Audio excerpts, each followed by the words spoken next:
Hi, Grimmies. I'm Felicity. And I'm Ravi. And we are the host of The Grim and Tonic Book Club. We're a book club for people who love to read thrillers but hate leaving the house. Today we are chatting about Strange Sally Diamond by Liz Nugent. So if you haven't read the book, get out of here. There'll be a lot of spoilers ahead. And just a usual disclaimer that this book club contains dark themes and we are going to laugh and we just cope with it with sarcasm and gin, but don't worry, we do know when to be serious.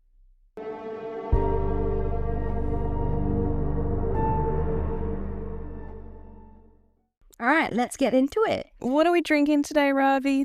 All right, so we are drinking choya, which is a citrus-based liqueur from Japan. But I actually got this from duty free when I went to Singapore. Not recently, you guys. Back last month when it was my birthday. Wait, my birthday was this month, anyways. We've gone off brand. We're normally gin drinkers, but we're doing a liqueur. Yeah, we are filming it on a weeknight, so yeah. Extra credit, maybe these episodes we go rogue. Oh, that's a good idea. Let's do that. Yeah. I have a variety of alcohol options. We like all booze, except the dark stuff. Ew. No, we don't like brown booze. No brown booze. Just brown people. So let's get into it. Welcome to our extra credit series. We'll try and keep this short and concise, but no promises. And here we go. So we're going to talk about Strange Sally Diamond, which we have both read. And I think we both loved and we wanted to talk about it. Yeah, and this was a book that you had recommended to me. Yeah. And you was a really, really highly rated book of yours. Yeah, it's I feel like this one pops up on my social media scrolling a lot as well, of people recommending it and saying it's not a traditional thriller, but it's just such an excellent thought-provoking book. It is. And it's one that really sticks with you. And it's really stuck with me. I probably read it 6 months ago. And then I did a little recap for this one. Yeah. Because I forget everything except the vibes. Except what it made it feel. And yeah, like this one stuck with me. I still think about it all the time. Because I think I love Sally. Sally's the best. Yeah. Sally was good. I hated what happened to her, but Sally was good. Yeah, she was such an interesting character. All right, let's do a little recap. Recap of the book. Yeah. Which everyone should know. Because if you're not, what are you doing here? What are you doing? No, but there's some people are just here for the ride, and I appreciate that. For those like me that have book amnesia, let's do a recap. All right. Do you want to do it? Sure. We start off with Sally Diamond. She is a socially awkward woman in her 40s. I think she describes herself as socially deficient. So she looks as like she sort of presents as autistic, but it's not the case. She just has a rough history. Yeah. And it starts off with her and with her adopted father, Dr. Thomas Diamond, and he dies of natural causes. But he says to Sally before he passes, when I'm gone, just put my body in the bin, like as a gesture. An obvious joke. But she's a literal lady. She takes things literally, and she put him in the incinerator in the barn and tells everyone about it. Yeah, so cute. She does, and she goes, "Yeah, he died. I burnt his body." Very, very peculiar behavior, obviously, and it has and it sparks the attention of the media and the police. And what it leads to is Sally finding out about her past and where she came from. She doesn't really question anything, so she knows that she's adopted. But she is not curious. She's never been curious about her birth parents or her past. She actually doesn't remember anything before her 7th birthday. Yeah. Yeah. And what this does, getting her into the public eye, is it unravels her past, what happened to her. She is the daughter of a girl who was kidnapped and abused, and she is the child of that girl and the man that kidnapped her mum. What else happened? So her biological mum, Denise Norton, and herself, Sally, who was her birth name was Mary Norton, they were found after 14 years because of a botched 14 burglary. years. Yeah, and her biological father, Connor Greery, who kidnapped Denise, ran away with Peter. So who's their son? So that is Sally's brother, biological brother, full brother. Yeah. He was fortunate enough to be born a boy, so Connor liked him and kept him. And then Sally was a girl and left down in the basement with Denise. Yeah. As we get to know Sally, and Sally's now out on her own and out in the public. Sally's also the best. So she goes around town pretending she's deaf. She's like, do not disturb. Yeah. I don't know what you're saying. I'm just going to the post office and then I'm going to get out of here. Yeah. She's so funny. So many times I wish I could do that. She's so literal. She's like, I hate bras. Why would anyone wear them? Yeah. But she comes out of her shell and she's becoming more socialized with the people in the town. She's making friends. She's meeting people. And we see her growth and her progression during this time where she, you know, really comes out of her shell and she starts living life, you know, as a regular Joe. All the time sort of learning more about her history and that dark past. At the same time, we go through Peter's story. So Peter was raised with Connor, dad, he was raised in a really terrible and unusual way. He was led to believe that he couldn't be touched by other people. Yeah. So he was kept in the house. He was homeschooled. He was actually very smart. He was kid, very smart, yeah, for a kid who was homeschooled. Yeah, I think he read a lot, but he was left alone. Like he was kept in the house. He wasn't known by anyone. He didn't go to school. He was kept really insular. But he was quite happy and he was quite well taken care of despite that. I wouldn't say happy. He was happier than Sally and Denise. Fair. Yeah. Yeah. Okay. Yeah. Yeah. In the scheme of things, yeah. Yeah. But where there's a scene where someone tries to break into their house and the burglar sees Denise and Sally, and that's how it all unravels. Yeah. So Denise and Sally, they get out.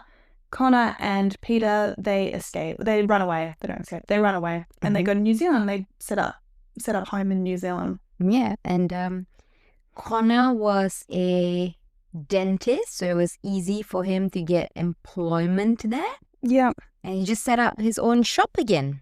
Yeah, he just ran away and he kind of got away with it, which was terrible. Which was horrible. I hated that. I know. While they're over in New Zealand, they kidnap another girl. Well, he kidnaps another girl, Lindy. Yes. And keeps her out in the barn. And Peter kind of falls in love with her.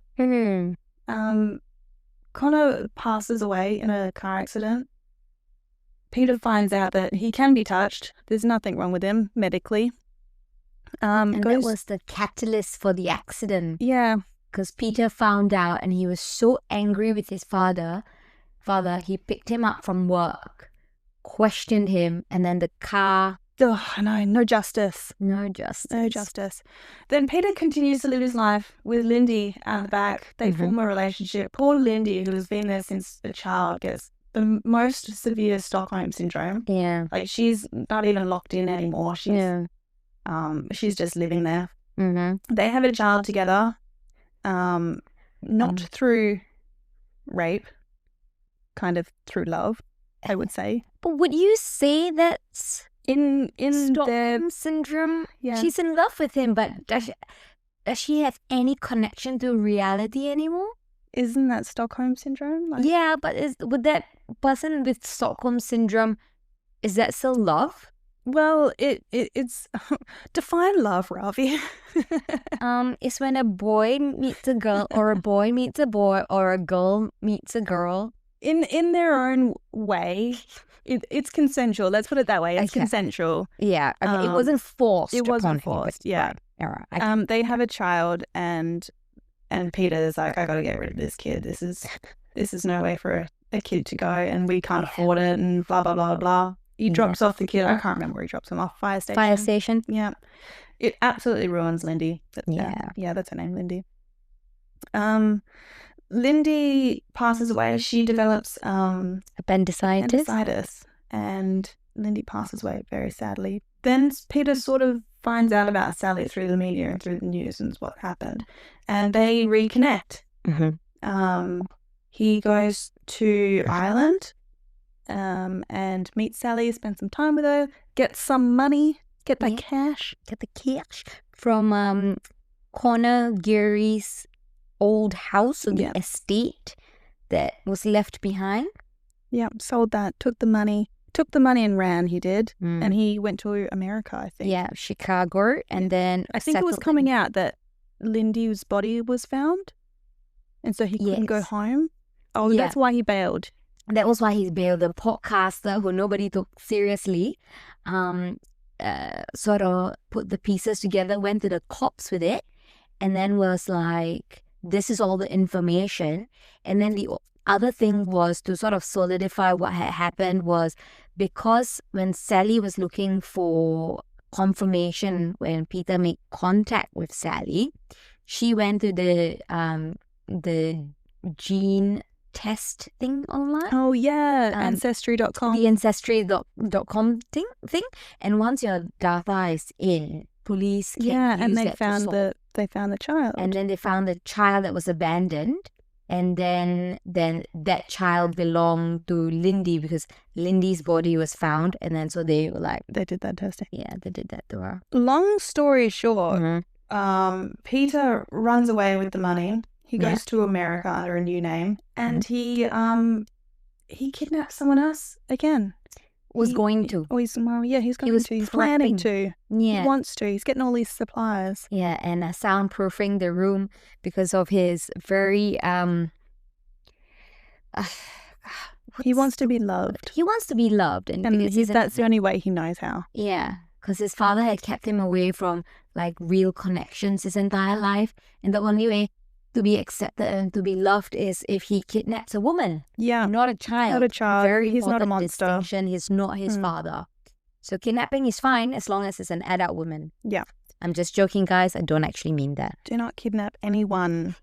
And then Sally, after all this happens, she's devastated and she goes right back to being a recluse. Yeah, she does. Very, very sad. It is the most devastating ending because there's so much hope the whole way through. Even Peter, who was a piece of shit. Yeah. I had hope for him and I wanted to see him turn his life around and become a good person. Yeah. And I wanted to blame his circumstances for the things that he had done in the past. And I wanted him to turn it around. And it was building up to this like lovely thing where Sally was going to be okay, Peter was going to be okay, and then just like crashed. Yeah, crashed down. They dropped the hammer and everyone's gone back to the terrible, sad people that they were. Aside from Amanda. Amanda was happy. Sure, why not? With Toby. Yeah. Toby's the best. What do you think of Sally? I really liked Sally. Only from the aspect of it's very hard to sort of put in words what you feel for Sally. Like, she grew up with only her dad around her because her mum died when she was really young. Her adoptive mother died when she was 18, I believe. So it was just Thomas, her adoptive father, and her.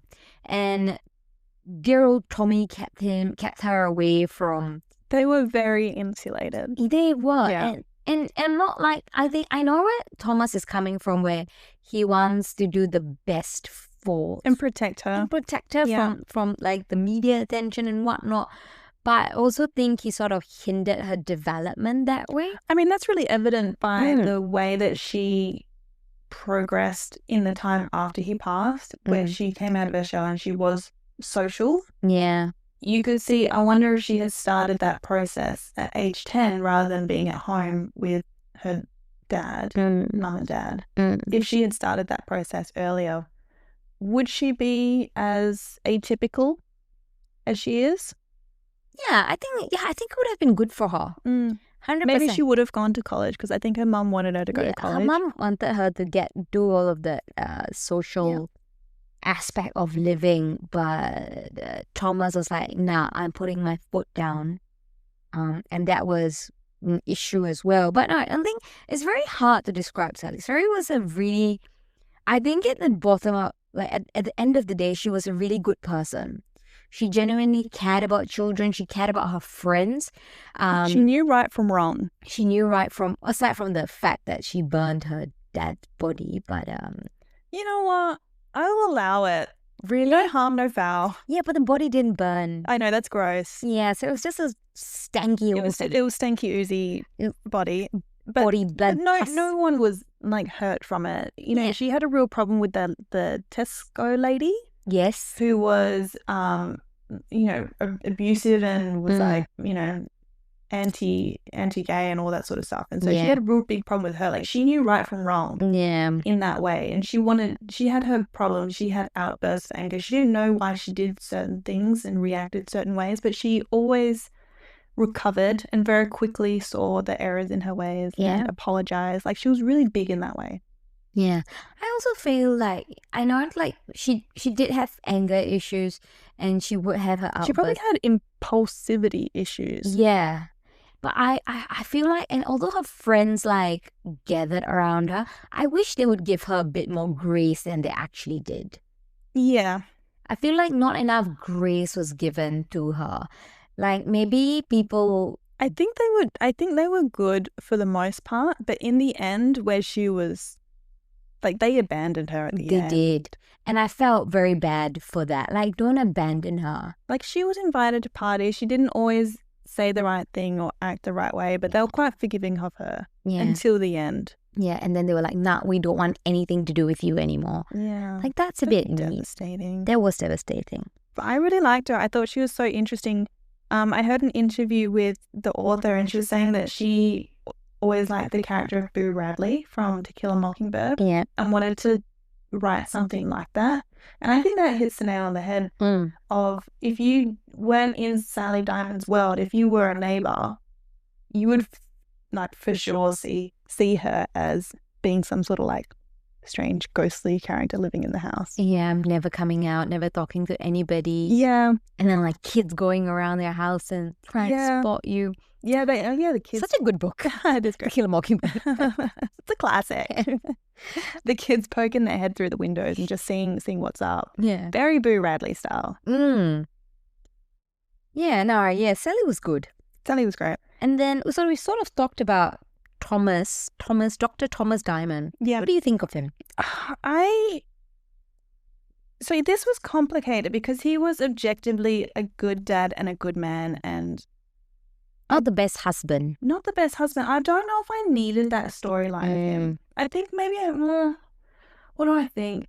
I think they maybe did that to say not everyone is purely good or purely bad. There are reasons and grey area on both sides. I don't think I needed the story of him being a bad husband. Yeah. I also don't really know how I feel about him drugging Sally as a 7-year-old.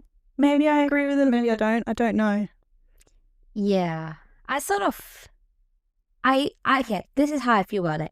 I would agree with it if he had taken steps to try and provide her with just an ounce of a normal childhood. He did that and then just kept her in the house. Yeah. So that's why I didn't like it. But like, I don't know psychology enough to know if you do forget it, is it just going to be a repressed memory that finds other ways to come out? Like, is it solving the problem? Would she have been better off if she knew her history and with his help worked through those issues? Or is she better off just not remembering anything? That I don't know. I don't know. I think it's I wanna think that it's... Was it a kindness that he showed? That's how he justified it in his letters. And he might not be wrong. Because it is a very, very grim beginning to her life. It's not a simple memory that he's repressing. It was horrific. It was very horrific. Yeah. To her and her mum. Mostly her mum. Yeah. Yeah. I don't know. Maybe it's a tricky one. Tricky one. I wanna think. you can argue both ways. I want to think, repress the memories, and then give her an ounce of a normal childhood, and then potentially in like later years of life, introduce her back to it, or like, no, that would fuck somebody up, wouldn't it?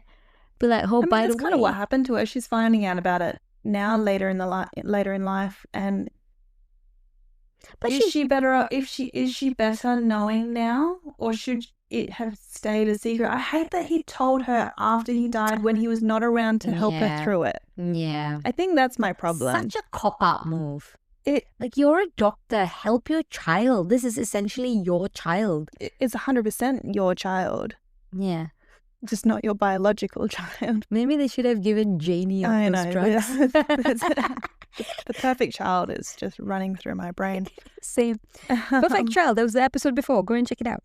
Yeah. So yeah, it's complicated, and I don't know what the right thing to do here is. I feel like maybe he did the right thing removing those memories, although drugging that child for like a year to do it. Maybe that's what caused her social. Maybe. I'm sure it did a lot of damage in every other way. Yeah, 100%.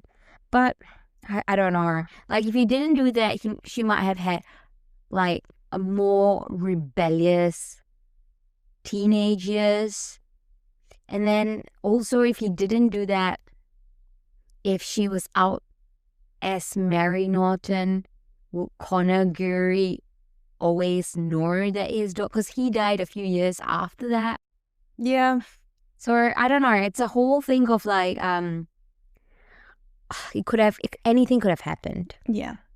I think I wish that he was around. I wish that he didn't just put it in the letter. Yeah. For her to read after his death. Be like, psych, I'm dead. Here you go, bombshell. Yeah, fucking blow up your life now. Sorry about it. Sorry. I'm sorry you have like social issues. Let me make it worse for you. Yeah. Here you go. A nice present. Oy. And then we have Peter, Sally's brother. He's such an interesting character. I wanted to like him. I wanted to see growth in him, and we got glimmers of it. Yeah. We got glimmers of good when he really wanted to save his friend. Yeah, Rangi, the Kiwi boy. But poor Rangi died. Poor Rangi died because Peter couldn't touch him, couldn't help him. Yeah, couldn't help him because he was drowning, and Peter thought he couldn't be touched by anybody. Yeah, and I like to think that if Rangi didn't die, Peter would have been a different person. Oh, no doubt. No doubt. He was a good friend. He was a weird kid, but he was a good friend. Peter was the weird kid? No, Rangi was a weird kid? Yeah. Yeah. He was a bit of a bad kid, drinking beer. Yeah, because we didn't do that. Well, how old were they? They were quite young. They were 16. Oh, okay. Yeah. Well, yeah. That's fine. That's fine. That's fine. I'll allow it. But I wanted to see he was friends with this boy. You could see him coming out and becoming a normal kid, finding out that he could touch kids.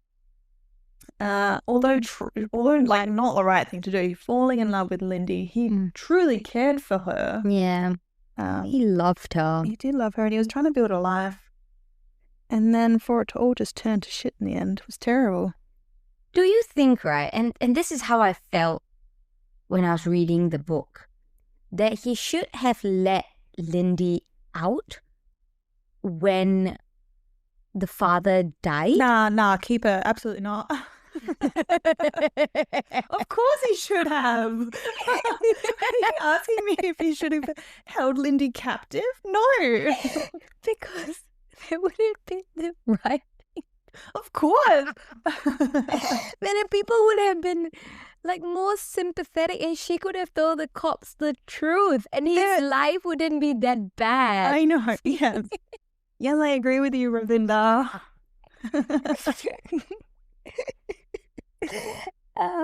Anyways, but do you think that maybe Connor Geary shouldn't have kidnapped Liz? Do you agree? Do you agree with that? That he shouldn't have kidnapped the 11-year-old? Maybe. No, but Yeah, that was the time to let her go, for sure. That was the time that I know she wasn't. And I don't even know if she would go. I can't remember. No, I can't really remember at that point. She was probably still quite flighty. She was quite flighty.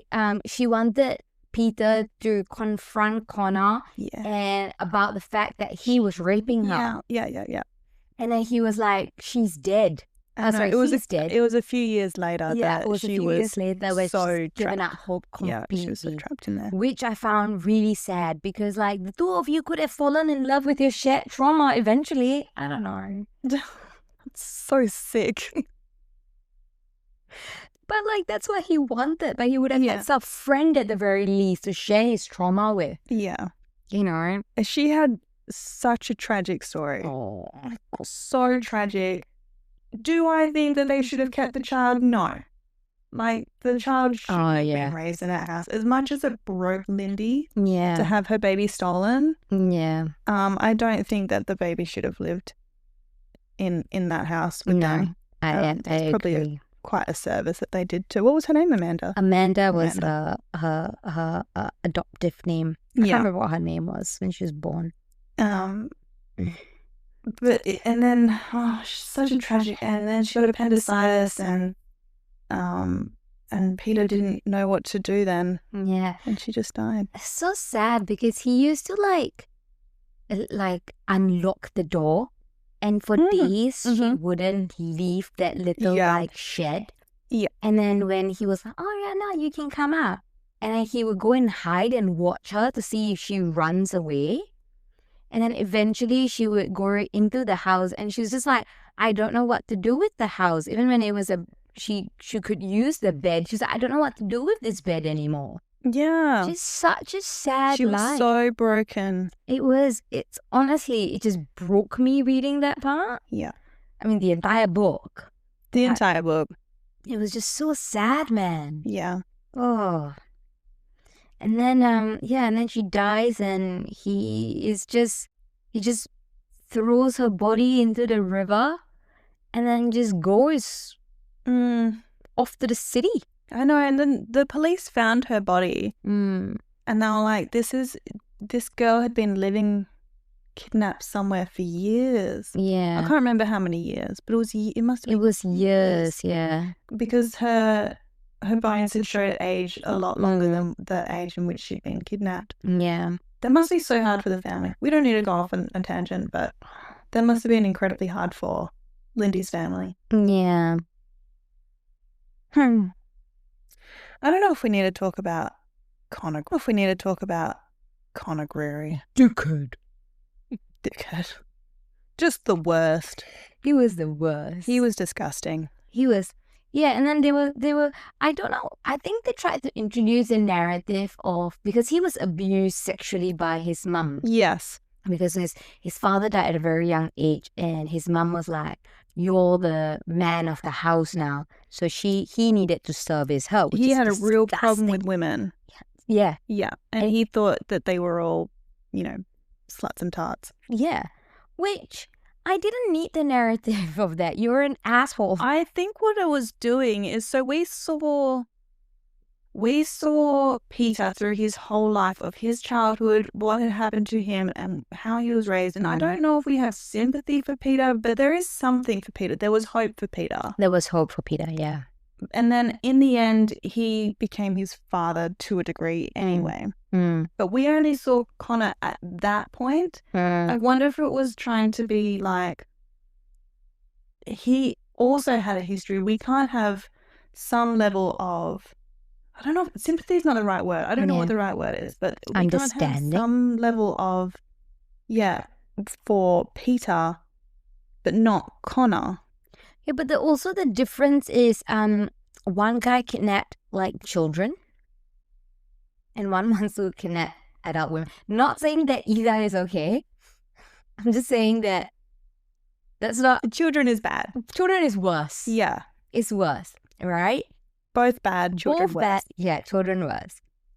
But also, I want to believe Peter will not kick a pregnant child and not get another child to beat on a pregnant child. Because So your hope for Peter is that he kidnaps a girl and then loves on her.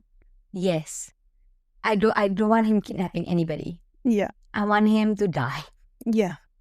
or be killed or get caught. I don't I want him want to get caught I want him either before one. he does anything. Yes, I Yeah. want that to happen. I want technology to be so advanced that he gets caught. I want the hardware store guy to be like, hey, police, this guy just bought a whole bunch of kidnapping stuff. Yeah, Come check him out. yeah, he's a bit sus. We've never seen him before. Come check him out. He gets caught. Yeah. I just thought Connor was just a bad egg.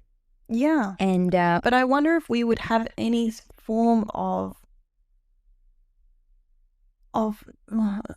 like something if we had known Connor from a child and seeing what he had lived through with his mum. No. Nah. No. Fuck him. fuck him. Piece of shit, Connor. He died a very easy death. That's what I would say. Yeah, he got out. He died instantly in got a car out crash. easy. That was an easy death for an absolute horrific scumbag like him. I wanted him to be in prison. We want him to suffer. And yeah, to be in prison, get beat up in prison, get abused in prison, thrown in a little what is it, solitary confinement thing in prison. Like, just get horrified in prison. I wanted that. I wanted some like vengeance. Yeah. Have a bad life, Connor. Yeah. He got out easy. It was so unjustified. It's always the case. Fucking this is not real, Ravi. Huh? This is not real. But this happens. It does. It does. Like, I was watching. Oh, what's his freaking name? The guy that did go to prison and then killed himself. Jeffrey Epstein. Epstein, yeah. Epstein. Nah, I think he was killed. I don't think. Either way, easy way out. Easy way out. He did not suffer. But that was because I think he made like powerful enemies. And they were like, nah, mate, he gotta go. Yeah, I mean, I get it, but yeah, it does also, I'm like, no, you want him to to suffer. And I was just like, because like a few years ago, I watched the Cleveland Abductions, the movie. It's a really horrific movie. It's about 3 girls who were kidnapped and put in just a normal suburban house, and they were there for like years. I think one of the girls there was there for like 10 to 15 years, something like that. It was just so horrific. So reading this book like brought back memories of when I watched that movie, and I was just like, this is just disgusting. It's horrible. Yeah. Do you know what it reminded me of? What's his name? The Fritzel. Oh yes. What's his name? Fritz. In Austria. Yeah, that guy. Oh, that guy was the worst. It reminded me of that. No, that guy was worse than any of these people. They're all in the same boat. That was his daughter. His I know, biological daughter that he kidnapped for like almost 2 decades. Yeah. Anyways, let's keep it fictional. This fictional assholes. Yeah. All right, fictional's easier to handle. Just some quick questions, all right? Oh, I have one question. This is off brand. I felt really icky. You know when we met Mark? Yes. And we didn't know Mark. But he sort of swooped into town. He was Denise's brother. That Sally didn't know about. But he swoops into town and he wants to get to know Sally, but he's being quite secretive about his identity and his relationship with her. And everyone's like, I think Mark's into you. Yeah. When you find out that he's her uncle, ew. It's disgusting. Yeah. It was absolutely disgusting. Yeah. Well, also I did think maybe this guy likes you. Yeah, same. But can we just, since we're on the topic of Mark Norton, Denise's dad, what do you feel about when Denise's parents, so Sally's maternal grandparents, were like, we want nothing to do with this kid? It's so complicated because I understand them not wanting anything to do with the child of the person that captured their daughter. Yeah. But I don't think that and I'm saying this as somebody who has never experienced anything like this. Yeah. But I would like to think that as grandparents, they should see Sally as the child of their daughter and not the child of their daughter's captor. Yeah. Like that is the line down. That is the relationship.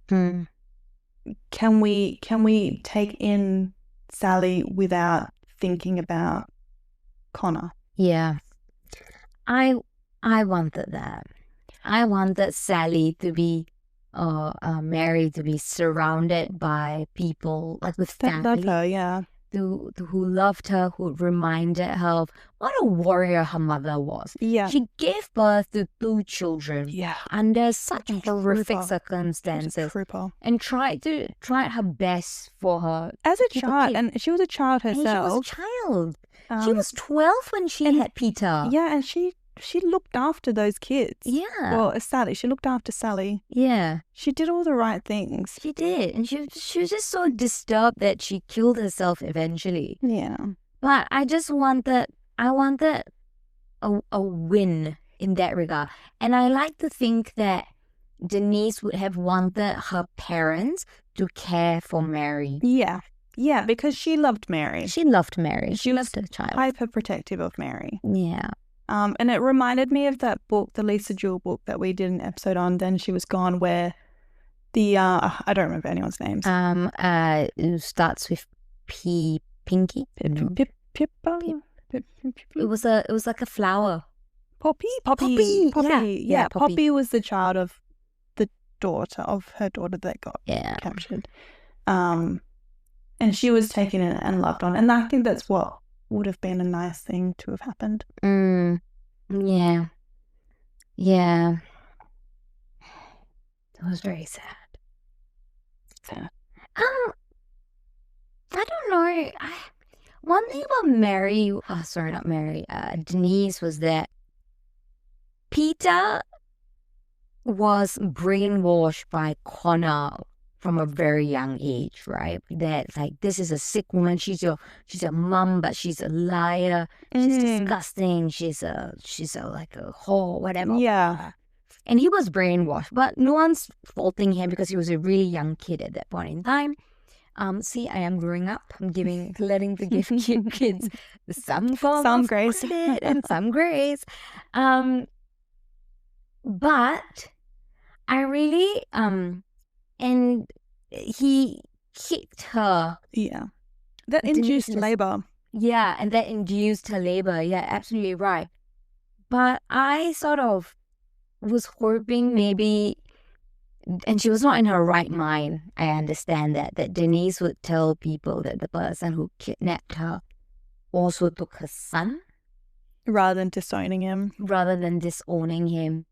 But again, she was a child. She was brainwashed. She was not in her right mind. Yeah. I just wish that had happened. Yeah. So someone would go and look for Peter, and Peter would be saved from that situation. I think the police were also looking in New Zealand for Connor, and they're like, no, there's no one. There is a guy with a 10-year-old son, but no one knew. No one knew about him. Yeah, exactly. And that would have led the police to finding Connor a lot sooner. Yeah. Oh, I wish that had happened. Yeah.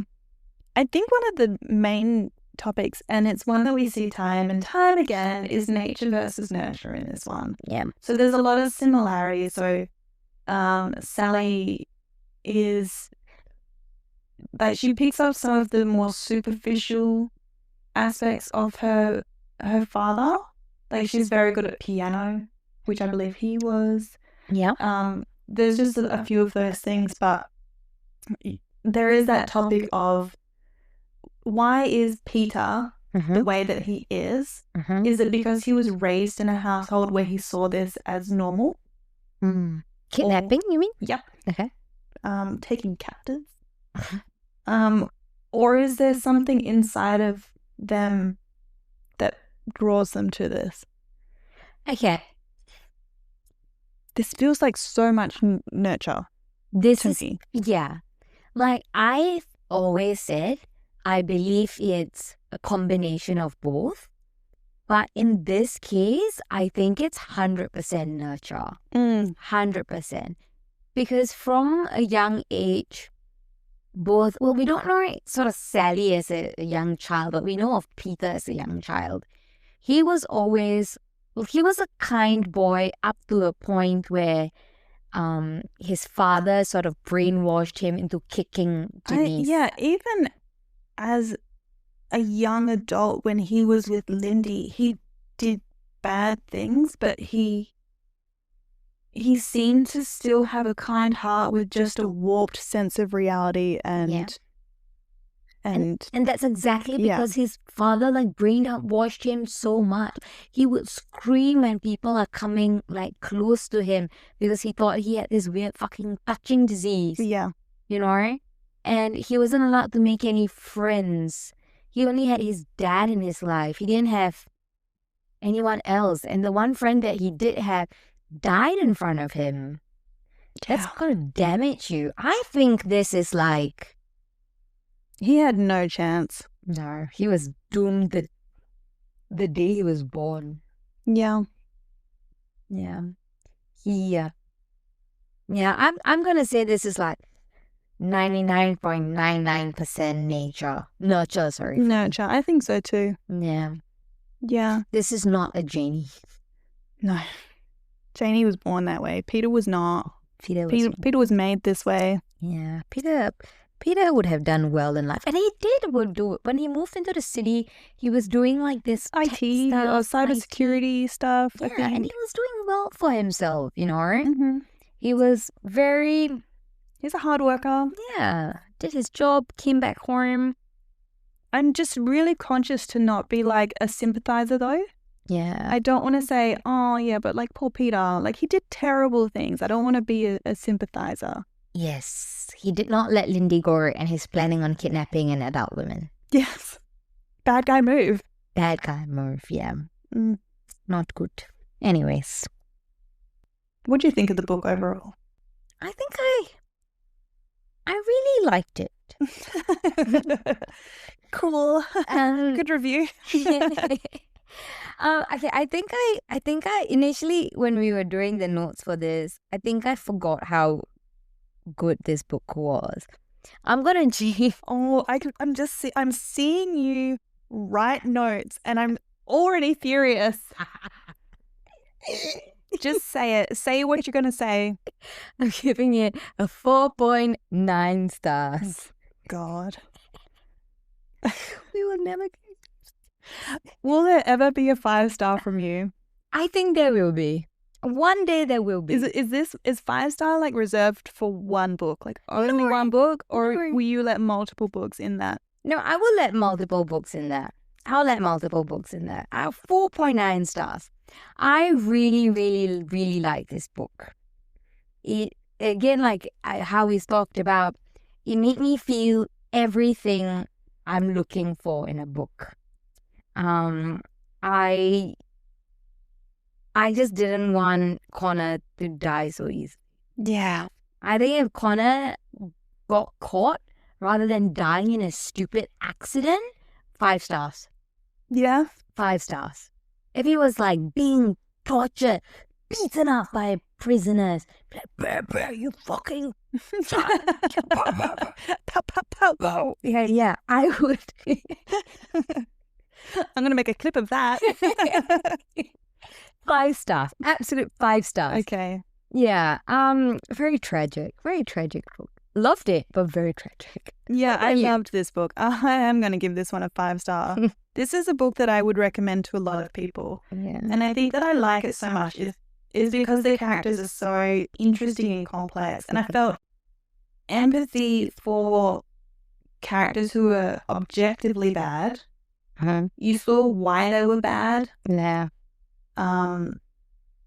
Being Peter. And it just confused me emotionally, and so I loved it.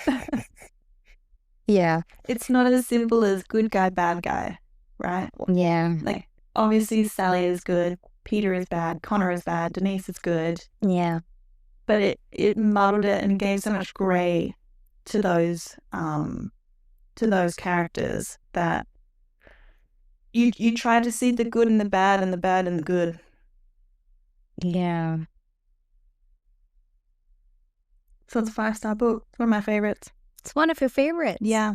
This one and To Kill a Mockingbird. Maybe I just love Vera Bradley's. I love Ghostly Neighbors. And the Boys of Tommen series. Oh, yeah. 5 stars. Yeah, that's a 5-star series. It's a 5-star series. Boo Radleys and just your normal boos. So if anyone wants to talk about the Boys of Tommen with me, reach out on me DMs. Ravi won't read it. It's too much of a commitment, man. It's like 800 books and there are like 6 of them. 800 pages. 800 Oh, pages. 800 books. I wish. Huh? I wish 800 books. You would never have time for any thrillers ever. No. Our entire dynamic would have to change. We do romance books now. I just do teen romance. All right. It's so good though. Oh, it's so good. You would really like it.